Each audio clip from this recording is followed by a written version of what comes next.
మహాకుంభమేళా 2025లో జరిగిన తొక్కిసలాట పెద్ద విషాదాన్ని కలిగించిన క్రమంలో అక్కడి సీఎం యోగి ఆదిత్యనాథ్ కీలక నిర్ణయం తీసుకున్నారు.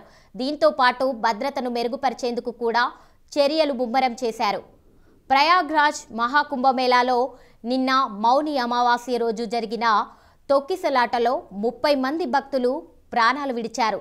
ఈ ఘటనపై సీఎం యోగి ఆదిత్యనాథ్ తీవ్ర ఆందోళన వ్యక్తం చేశారు. కుంభమేళా అధికారులు విజయ్ కిరణ్ ఆనంద్, డీఐజీ కుంభ్ వైష్ణవ్ మౌని అమావాస్య స్నాన సమయంలో జరిగిన తొక్కిసలాటపై క్లారిటీ ఇచ్చారు. వారు చెప్పిన వివరాల ప్రకారం ఈ ప్రమాదంలో 30 మంది మరణించగా మరో 60 మంది గాయపడినట్లు నిర్ధారించారు. దీంతో సీఎం యోగి ఆదిత్యనాథ్ ఈ ఘటనపై న్యాయ దర్యాప్తు, పోలీస్ విచారణ జరిపించడానికి ఆదేశాలు జారీ చేశారు. ఈ క్రమంలో డీఐజీ, యూపీ ప్రధాన కార్యదర్శి ఘటనా స్థలానికి చేరుకుని మరింత సమాచారం తెలుసుకుని దర్యాప్తు చేయనున్నారు. న్యాయస్థానంలో ఈ ఘటనపై విచారణ జరుగుతోంది. పోలీస్ శాఖలో ఇంకా బదిలీలు జరగలేదు, కానీ భద్రతను మెరుగుపరచడానికి కీలకమైన చర్యలు చేపట్టారు. ఐఏఎస్ అధికారులపై అప్పగింపులైన ప్రత్యేక దృష్టి పెట్టారు. ఈ ప్రమాదం కారణంగా అఖాడాల స్నానం ఆలస్యమైంది. రాజస్నానం చేసే బదులుగా ఆయన అరేల్ ఘాట్ వద్ద సాధారణ స్నానానికి వెళ్లారు. ఈ ప్రమాదం తర్వాత మహాకుంభం నిర్వాహకులైన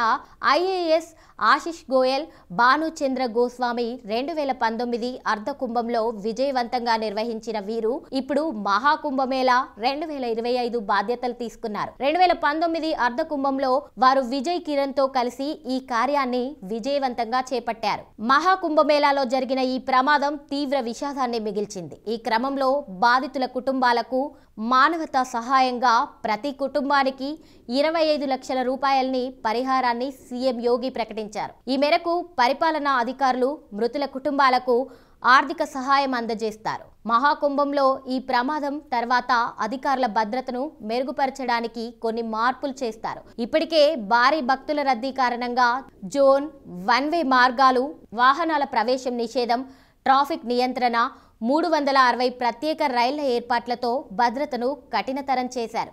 అధికారులు భక్తుల కోసం మరిన్ని ఏర్పాట్లు చేస్తూనే తగిన విధంగా పర్యవేక్షణను తీసుకుంటున్నారు.